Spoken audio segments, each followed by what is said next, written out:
Usa ang isla sa Bantayan nga dagsaan sa mga lokal ug international tourist matag tuig labi na ning panahon sa Semana Santa. Ang White Beach ug ang maanindot nga atraksyon mao'y nakapadani kanila nga moadto sa lugar. Apan taliwa sa bakasyon, nagpahinumdum gyapon ang simbahang Katoliko kung unsa ang kahulugan ug ang kamahinungdanon sa pag-obserbar sa Semana Santa. Busa karong buntaga, atong sayran ang mga kalihukan ubos sa simbahang Katoliko diha sa isla sa Bantayan. Maayong buntag, Father Dave Villasiran. Kumusta, Father? Welcome din sa ato ang programa, GMA Regional TV Live. Salamat sa imong pagpili ka na ko isip guest karon sa inyong programa. Daghang salamat kayo, Father, sa pagsanog sa amo ang imbitasyon. Father, ang isla man jud sa Bantayan, no, mo man jud dugukon sa mga tao, ilabi na ning Semana Santa.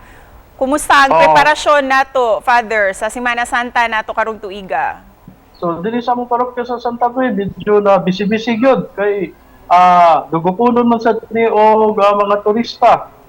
Kay tungod sa mga nindot nga mga baybayon o nindot nga pagtratar sa mga Santa Fehanon ngadto sa mga turista nga moari dinhi. So ang among mga preparasyon para sa Semana Santa sama sa naandan, adunay pakumpisal, adunay Paris Lenten Recollection, adunay bisita iglesia, adunay procession, naay veneration of the cross. Father, ning pagsaulog nato sa Semana Santa, ang isla sa Bantayan pinalahi gayud, no? Gihulagway nga pinalahi ang ato ang obserbasyon sa Holy Week. Pero para kanimo, Father, nganong nagpabilin gihapong solemne kining ato ang kasaulugan sa Semana Santa diha sa isla? Ang para sa ako, anong nagpadayon ni pagkasulimni, tungod kay na ang nindot kay natong tradisyon. Tradisyon sa pagsaulog sa Semana Santa, sama sa pagsaulog si Santos nga Misa, ug ikaduha, hilabin na ang mga nindot kayo nga mga karusas na mao'y nakapa-attract sa mga turista nga mong anhi sa Bantayan. Father Dave, kitang mga Bantayanon, kitang mga taga-Bantayan gayud, Father Dave, nasayod naman jud ta, no, nga dili ni fiesta ang kasaulugan, ang pagpahigayon sa Semana Santa. Pero para sa kasayuran lang sa ato ang mga kapuso nga nagtan-aw karon, Father Dave, nga nagtuo nga fiesta kini didto sa isla sa Bantayan, nganong gialaw ang pagkaon og lechon o pag-andam og mga putahe nga gikan sa pork meat, Father? Ma'am Cecil, sukad sa akong pagkabata, ang tud karon nga naparin ako, makita gyud nako nga daghan kayo ang mga bisita sa matag pamilya sa mga Bantayanon. Kay ngano man, kay time man pud ni nga mag-reunion ang pamilya. Yes. Time man pud ni nga mag-reunion ang mga batchmates sa high school. Kunya time pud nga moanhi dinhi ang daghan kayong mga bisita. Gikan sa nagkalain-laing mga dapit sa kalibutan. Mao na nga ang pagkaon. So, dili lang gyud makasupay ang isda kay wala may managat ani nga mga mananagat.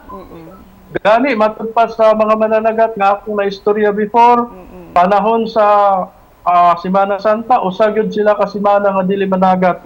So mao kay dili man sila managat, so dili gyud makaigo ang isda, ang pagkaon sa dagat nga ikahatag sa mga Bantayanon. Mao nga doon nag-iubang mga pamilya, ilabay natong mga Bantayanon nga nagkupot og karo na makapakaon gyud sila og baboy ngadto sa ilang mga bisita.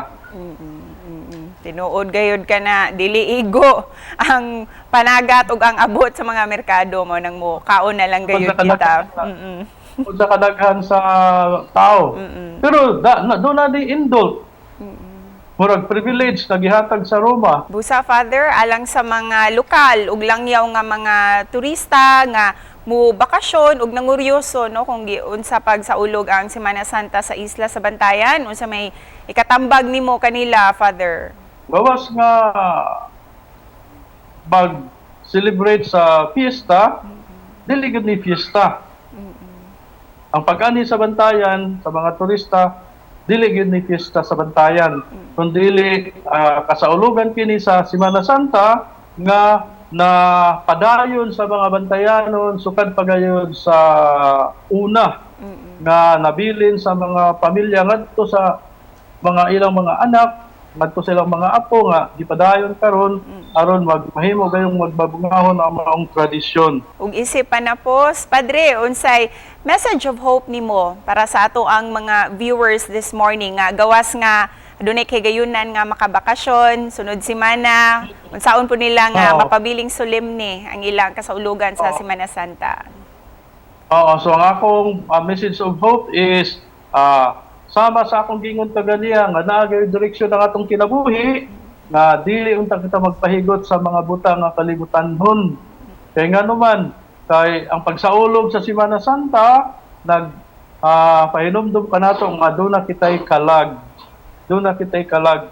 Mga spiritual persons kita, mga tao kita nga adunay kalag nga ang ngayon usab nga ampingan. Dagang salamat, Padre, sa oras nga imong gigahin karon. Dagang salamat og see you soon dinha sa Bantayan Island. Salamat. Salamat sa pag-ari sa unya sa Bantayan. Thank you. Thank you, Father.